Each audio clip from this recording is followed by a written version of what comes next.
Hello everyone, welcome to Alfonso Academy. I'm Sir Peter Alfonso and this is the 6th part of chapter Gravitation. Hope you have seen the previous 5 parts of this chapter. If not so, then I have placed the links of those videos in the description of this video, and hope you have subscribed my channel. If not so, then please subscribe it. So in this part we are going to study about free fall. So we all know that gravitational pull of the earth acts on each and every object near the surface of the earth. So even if we take a chalk or a stone and leave it from rest position, then the stone or the chalk goes in the downward direction because of the gravitational pull of the earth. So whenever an object falls down under the influence of the gravitational force of the earth alone, then we say that that object is falling freely. So whenever an object moves under the influence of the force of gravity alone, it is said to be falling freely. Now you must remember one more thing. When we catch this object onto our hands, it is at rest position. That means initial velocity u is equal to 0 and the force of gravitation still acts on this object, but it is balanced by the force of our hands. Now as soon as we release the object comes down under the force of gravitation, and acceleration due to gravity acts on the object. So initial velocity u is equal to 0 and acceleration is nothing but acceleration due to gravity. Now when the object falls down, there are two more forces which acts on this object. First is force of buoyancy, the buoyant force which I had studied in standard 8, and the second one is the frictional force due to the blowing air. So a true free fall is possible only in the vacuum.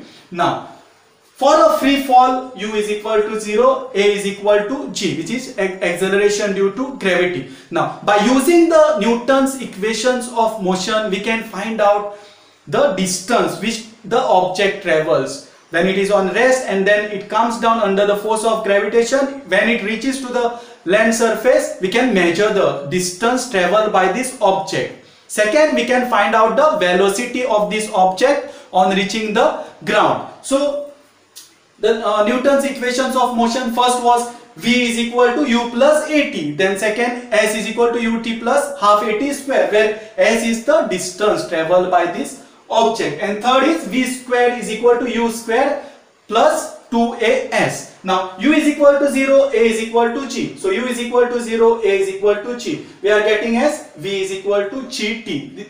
This is the first equation of motion for free fall. So second, u is equal to 0, a is equal to g. So we are getting as s is equal to half gt square. Now don't get confused, s is not the speed, it is the distance traveled by the object. G is acceleration due to gravity, t is the time taken to travel the distance by the object. Third equation becomes u is equal to 0, a is equal to g, v squared is equal to 2gs. So by using this equation, we can find the time taken by the object to reach from the rest state to the ground surface. Then we can find the velocity of the object on reaching the ground surface, and third we can find the distance which is traveled by the object from rest position to the ground surface. For calculating the motion of the object thrown upwards against the gravitational pull of the earth, the value for acceleration due to gravity, which is small g, is taken to be negative because it acts against the velocity of the object, and the velocity of the object goes on decreasing because of the constant acceleration due to gravity. If the object is thrown from up towards the surface of the earth, then the acceleration due to gravity is taken to be positive and the velocity of the object goes on increasing. Now on a given place on Earth's surface, the acceleration due to gravity is same for all objects. Hence the two objects, when dropped from the same height at the same time, will reach the Earth's surface at the same time if they are falling freely, irrespective of the masses or the properties they are having. Galileo in the year or around the year 1590 is said to have performed the experiment in the Italian city of Pisa. He took two spheres of different masses and dropped them from the Leaning Tower of Pisa, and he demonstrated that both the spheres reached the ground surface at the same time. Now, if you take a feather and a stone and drop it from the high building, you will see that the stone reaches much earlier than the feather. The reason is the frictional force and the buoyant force which acts on the feather being very light. It also acts on the stone, but stone is heavier, and the buoyant force and the frictional force does not affect the stone much. So the stone reaches earlier. Recently scientists did an experiment. They took the feather and the stone and dropped it in the vacuum and proved that both the objects, the feather as well as the stone, reached the Earth's surface at the same time. Next, there are two solved problems on your textbook. The first one, an iron ball of mass 3 kg is released from a height of 125 meter and falls freely to the ground. So it is a free fall. So for any free fall, the initial velocity of the object u is equal to 0. Next, it is given that it is released from a height of 125 meter. So the distance traveled by the iron ball is 125 meter. S is the distance. So next, we are told to assume the acceleration due to gravity as 10 meter per second square, and we are told to find the first one, time taken by the ball to reach the ground. Second, the velocity of the ball on reaching the ground. So here we are told to find the value for v, which is final velocity of the ball when it reaches the ground. And third, the height of the ball at half the time it takes to reach the ground. Suppose the ball takes t number of seconds to reach the ground. We are told to find the height of the ball at half time. So it will be t by 2. So we have to find the height of the ball at t by 2. So first we have to write whatever is given. Mass of the ball is given as 3 kg. The distance which is traveled by the iron ball is 125 meter. Initial velocity for a free fall u is equal to 0, and acceleration due to gravity 10 meter per second square. These are the things given. So first, time taken by the ball to reach the ground. So by using Newton's equations of motion, we can solve this problem, all the three parts of this problem. So there are two formulas which includes time. The first one, v is equal to u plus at, and second one, s is equal to u t plus half at square. So both has t, but if we use the first one, it also has v, and we do not know the value for v. So we have to use the second equation of motion. S is equal to ut plus half at square. So S is 125 meter, u we know as 0, so the value for this becomes 0. Half acceleration is 10 meter per second square, and t square we have to keep it as it is. We have to find the value for t. So t we will keep one side and rest of the things will take it to the other side. So before that we can cancel this. 10 divided by 2 is 5, and then take this 5 in the denominator of the other side. So it will be 125 by 5. T square equal to 125 by 5, which is 25. So t square equal to 25. When we take the square to the other side, it becomes a square root. So t is equal to square root of 25, which is nothing but 5 seconds. So t is equal to 5 seconds. So the ball takes 5 seconds to reach the ground. So the total time which the ball takes to reach the ground is 5 seconds. Now next, velocity of the ball on reaching the ground. So we have to calculate v. First equation of motion, v is equal to u plus at. So u is equal to 0. Acceleration due to gravity is 10 meter per second square, and time we have found it out in the first question, first part. So v is equal to 0 plus 10 into 5 is 50. So 50 meter per second unit for velocity. So the velocity of the ball on reaching the ground is 50 meter per second. And the third part, we have to find the height of the ball at half the time it takes to reach the ground. So half time will be t is equal to 5, which is the total time taken by the ball, divided by 2, which is 2.5 seconds. So half time is nothing but 2.5 seconds. So we have to substitute it in the second equation of motion. So s is equal to ut plus half at square. So u we know as 0, so this value becomes 0 here, half will come over here, a over here, and t by 2 is nothing but 2.5, the whole square. So 2.5 into 2.5 the whole square is 6.25, and then 10 divided by 2 is 5. So 5 into 6.25, 6 into 5 is 30, and 0.25 into 5 is 1.25. So it becomes 31.25. So the distance which the ball travels is 31.25 at half the time. So if initially the ball is over here, it travels 31.25 meter in half time. So what we are told to find?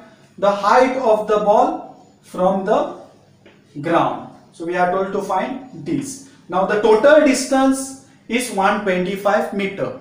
Total distance is 125 meter. So we can minus this distance from the total distance. We will get this distance. So that's what we are told to find. So the height of the ball at half time will be 125 meter, which is the total distance, minus the distance which is traveled by the ball in half time. So it is 31.25. So after subtracting, we are getting as 93.75 meter. This is the height of the ball from the ground after 2.5 seconds, which is the half time of the total time taken by the ball to reach the ground surface. Now if you can see the distance which is traveled in the initial 2.5 second and in the next 2.5 second, there is lot of difference. Initial 2.5 second, the iron ball travels 31.25 meter, and in the next 2.5 second, it has to travel 93.75 meter. So it is almost triple the distance of the initial distance which it has traveled in 2.5 second. The reason behind is the constant acceleration due to gravity which acts on the ball as it comes towards the Earth's surface. As it comes towards the Earth's surface, the velocity of the ball goes on increasing and it is able to travel more distance in the next 2.5 seconds. So problem number 2, a tennis ball is thrown up and reaches a height of 4.05 meter before coming down. What was its initial velocity? So this is the first part of the problem. You are told to find the initial velocity when the tennis ball travels a height of 4.05 meter, and second, how much total time it will take to come down. So you are told to find the total time which the tennis ball takes to go up and come down. G you are told to assume as 10 meter per second square. So what is given over here? You are told to find V. We can take it, we have to take it as 0, because when the tennis ball travels a maximum distance of 4.05 meter, at that point the final velocity of the ball will be equal to 0, because after that the tennis ball will start coming down. It will change its direction. It will start coming down. So the final velocity of the ball when it reaches the height of 4.05 meter is 0. So the velocity is equal to 0 and G is equal to 10 meter per second square, but in this case we have to take it negative 10 meter per second square. We have to take it negative. Magnitude will remain same, but sign we have to take is opposite, because the ball is thrown against the acceleration due to gravity in the upward direction. So the direction of the ball and the direction of the acceleration due to gravity is opposite. Acceleration due to gravity always acts towards the center of the earth, and ball is thrown away from the earth opposite to the direction of acceleration due to gravity. So G is equal to 10 minus 10 meter per second square, and then S is given, the height is given as, so it is the distance traveled by the ball when it goes to a maximum height, so 4.05 meter. So these four things are given, time is not given, so we have to use Newton's equations of motion. But first equation has time, second equation also has time, so we cannot use it here because u we have to find and time is not given. So you have to apply here the third equation of motion, which is v square equal to u square plus 2as. So v is equal to 0, u square will keep it as it is, you have to find out u, and then 2 multiply by negative 10, which is acceleration due to gravity, and then multiply by 4.05, the maximum height the ball reaches. So u square you can get it this side, it will become negative u square, and this minus sign you can take it out and then multiply the things. 10 into 4.05 will be 40.5, and then 40.5 into 2 will be 81. So it will be negative 81. So u square equal to 81, and then square you can take the other side as square root, so u will be square root of 81. So u will be equal to 9 and the unit meter per second, which is a unit for velocity. So the initial velocity given to the tennis ball when it reaches a height of 4.05 meter is 9 meter per second. Now second part, you are told to find the time taken by the ball to come down, the total time taken. So when the ball reaches the maximum height, it will again start coming down, and for when it is coming down, the initial velocity of the ball will be considered over here is 0. So final velocity when it reached over here while going up was 0, but the initial velocity when it is coming down, it will be u is equal to 0, and final velocity will be calculated over here when it is coming down. But when it was going up, the final velocity was calculated to be 0 at maximum height. Here it starts coming down and the initial velocity is 0. So here you have to take initial velocity as 0 for the second part. Which formula to use? You will use s is equal to ut plus half at square, because you have to find the value for t, the time taken by the ball when it is coming down. So s is equal to ut plus half at square.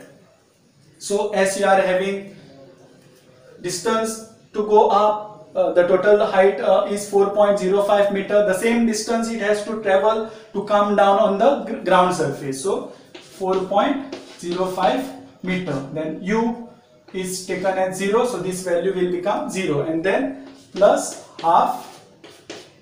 Now acceleration due to gravity will be positive because it is towards the surface of the earth or center of the earth. So it will be positive, and then t square have to find out.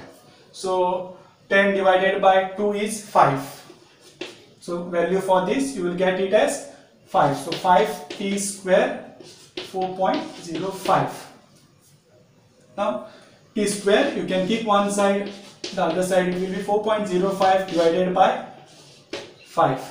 So you can see that this you can divide directly. 5 8s are, so it will be 0.8. 5 8s are 40 and 5 1s are 5.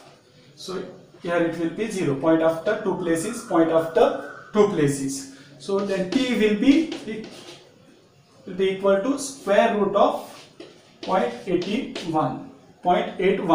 So t will be equal to 0.9. Units will be seconds.